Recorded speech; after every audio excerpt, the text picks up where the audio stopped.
Hi mga kapatid, kumusta na po kayo dyan sa inyong mga lugar mga kapatid? Dito naman, nagbabalik ang inyong lingkod, Eric Ambaking mga kapatid. Mga kapatid, D5 na po ng ating asula mga kapatid. Tingnan nyo mga kapatid, kahapon D4, kumuha tayo ng mga 3/4 na kilo ng asula mga kapatid. At ngayon D5, kukuha tayo mga kapatid. Kahapon, sinubukan natin ang kakaibang pagpapakain ng ating pabo gamit ang ating asula. Ngayon naman mga kapatid, susubok naman tayo ng ibang technique mga kapatid kung paano natin papakainin ng ating alagang pabo mga kapatid. Samahan nyo po ako mga kapatid. Let's go! Mangunguha tayo ng asula mga kapatid, kahit isang tabo lang mga kapatid. Subukan natin para sa ating pabo mga kapatid.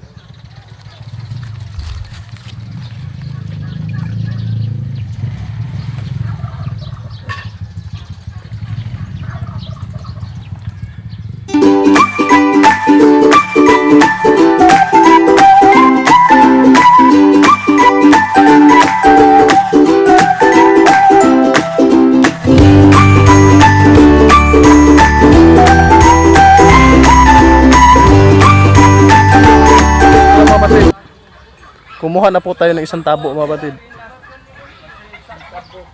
Mas madami pa ito noong inilagay natin yung unang araw ng ating asula mga kapatid. Pero tingnan nyo mga kapatid, kumuha na ako kahapon ng mga ganito rin karami mga kapatid. Tapos ngayon kumuha na naman ako umaga ngayon. Ganyan. Talagang makapal na po. Ang bilis pong kumapal mga kapatid. Makapal pa yung doong nasa unahan mga kapatid. Ito mga kapatid.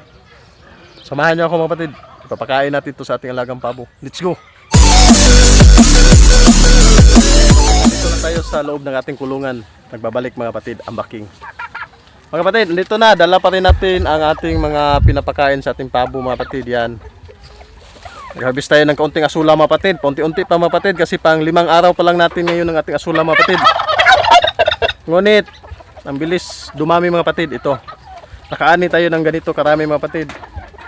At ang ating bagaso at saka kaunting BEC mga kapatid at scramble. Ngayon mga kapatid, sisilipin natin uli mga kapatid yung ginawa nating tricks kahapon mga kapatid. Yung ang painuman natin ng tubig ng ating alagang pabo mga kapatid. Nilagyan natin ng asula mga kapatid. First time nilang kumain ng asula kahapon mga kapatid. Pangalawa ngayon. Kaya sisilipin muna natin yung ating mga nilagay mga kapatid. Mga kapatid, tingnan nyo mga kapatid. Ayan na mga kapatid. Wala na pong laman yung asula kahapon nating nilagay. Ubos na po yung asula na ating nilagay kahapon mga kapatid. Tapos dito sa may payong, yan, ubos na rin mga kapatid. Talagang kumakain ng asula ang ating mga pabo mga kapatid. Ang may natira na kunti mga kapatid, dito na lang mga kapatid. Ito may natirang kunti mga kapatid. Pero puno po yan kahapon mga kapatid. Ngayon parang lumiit mga kapatid. Dito sa kabila mga kapatid. At andito sa kabila mga kapatid, mayroon konti na lang. Dito rin. Yun. Kaunti na lang mga kapatid. Mga 1 kilo ang ating ibinigay kahapon mga kapatid. Ngunit ngayon, kaunti na lang mga kapatid. Kaya naisip ko mga kapatid dahil mga kapatid, may patay tayong manok dito mga kapatid. Ito na kapatid, patay ang manok natin mga kapatid. Sayang talaga. Ito talaga ang nangyayari sa loob ng aking kulungan mga kapatid kapag may namatay na manok or pabo mga kapatid.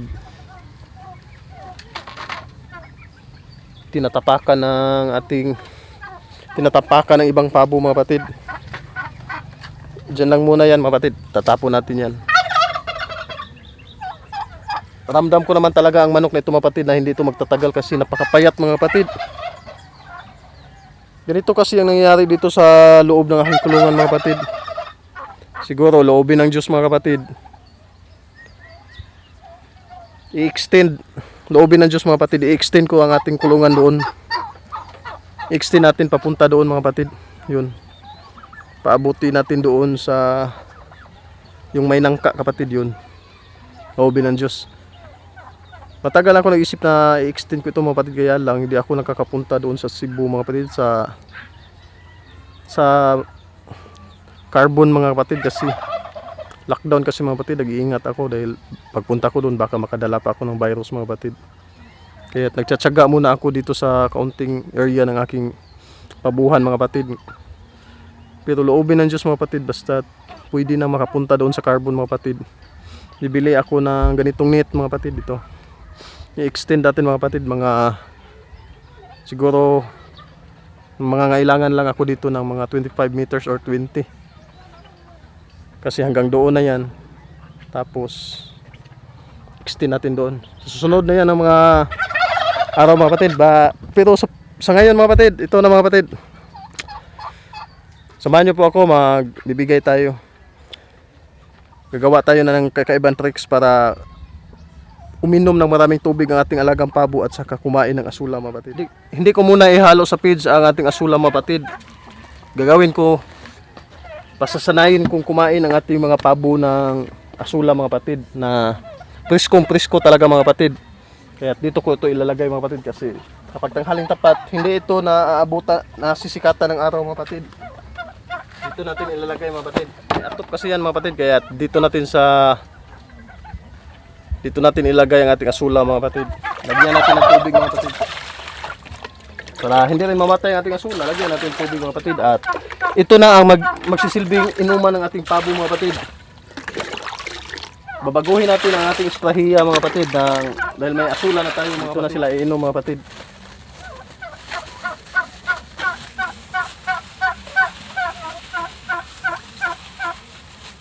Hindi pa kasi sila sanay mga kapatid dahil pangalawang bisis ko pa itong nagbigay ng asula mga kapatid.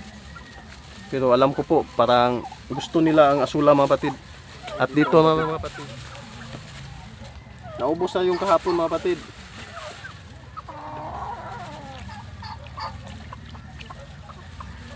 Tapos dito sa kabila mga kapatid, lalagyan rin natin ito mga kapatid.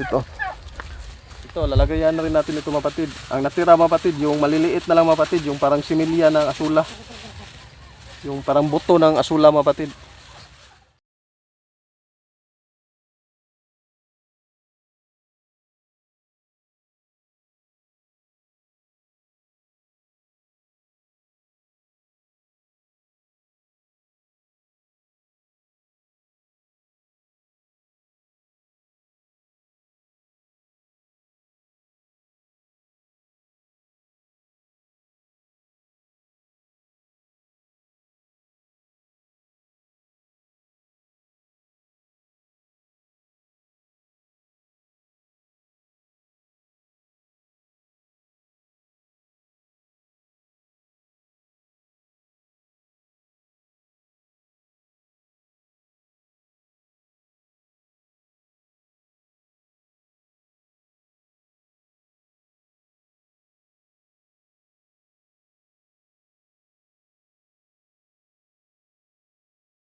Mga kapatid, at itong manok na ito mga kapatid, ito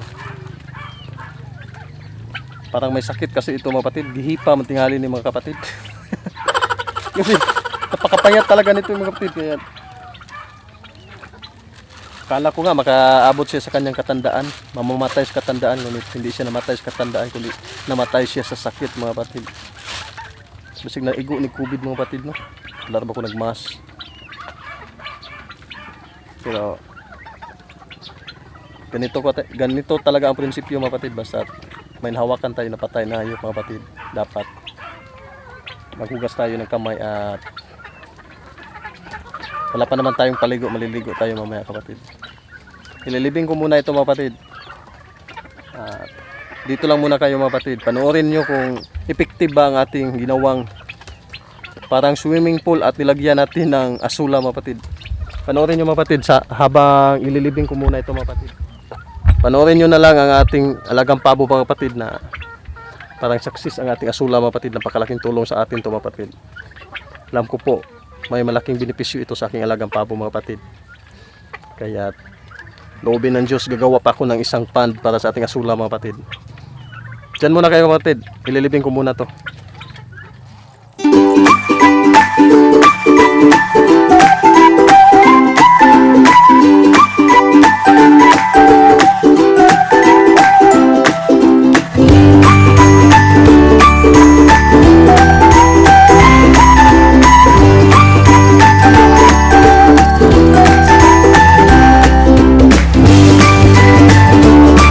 Nanguha na rin ako ng kaunting damo mga kapatid. Ibinigay ko po sa ating mga pabo mga kapatid. Hindi ko po dinamihan mga kapatid dahil sinasanay ko po ang aking alagang pabo ngayon na kumain ng asula mga kapatid. Si Candice pa kasi nila ngayon. Pangalawang araw pa nila sa pagkain ng asula mga kapatid. Kaya sinasanay ko muna mga kapatid. Kasi napakalaking ginahawa. Ngayon pa lang mga kapatid, isinishare ko na sa inyo mga kapatid na ramdam ko na po ang kunting ginhawang na ibibigay at naidudulot ng aking asula sa aking malagang pabo mga kapatid. Kasi pangalawang araw pa lang mga kapatid, tingnan nyo yung lalaki mga kapatid, kumakain mga kapatid. Tapos ang isang naobserbahan ko dyan mga kapatid, sa ganyang paraan na paglalagay ko ng aking asula at pagpapakain ng aking pabo mga kapatid, malaking chance mga kapatid na maraming tubig ang naiinom ng pabo mga kapatid, kasi sa pagkain nila ng asula kasama na ang tubig mga kapatid. Alam naman natin na katulad lang yan ng tao mga kapatid na maraming tubig sa katawan ang pabo mga kapatid. Yan, at ang mga manok mga kapatid kumakain na rin mga kapatid. Ayun mga kapatid, oh.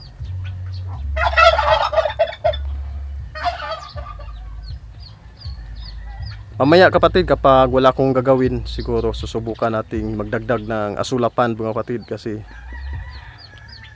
kahit gaano karaming asula ang ating ibigay sa ating pabo mga kapatid, tingin ko walang overdose mga kapatid, kasi napakalakas kumain ng damo ang mga pabo mga kapatid.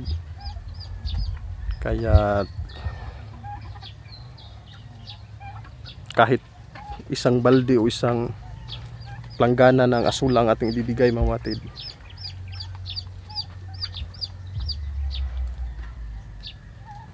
kaya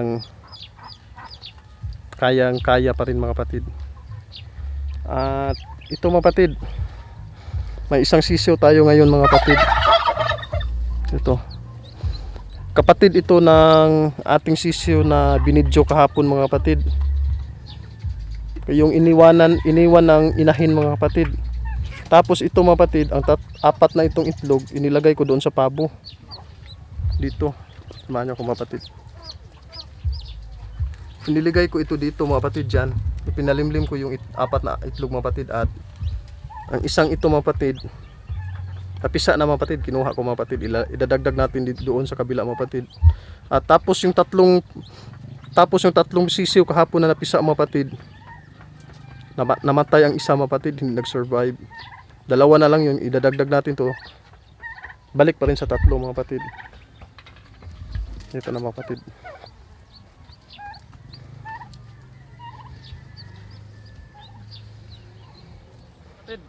Salamat at nakarating kayo hanggang dito mga kapatid. Malapit sa dulo ng ating video mga kapatid.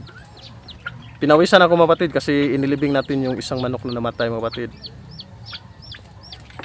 Hindi ako nasakta na namatay yun mga kapatid kasi kitang kita ko na po yun mula pagkabata niya na talagang malnourished mga kapatid. Kasi sa pag-agawa ng pagkain dito sa loob ng aking kulungan mga kapatid, natatalo po talaga ang manok mga kapatid. Kaya lang siguro kung magagawa natin yan ng paraan mga kapatid sa susunod na pagkakataon na ma-extend natin itong ating kulungan mga kapatid. Kaya hanggang dito lang muna mga kapatid, siguro mamaya pag di ako busy mga kapatid, gagawa ako ng pangalawang Asula Fund mga kapatid. Kaya salamat sa inyo mga kapatid, we love you. Hanggang dito na lang tayo mga kapatid, bye bye.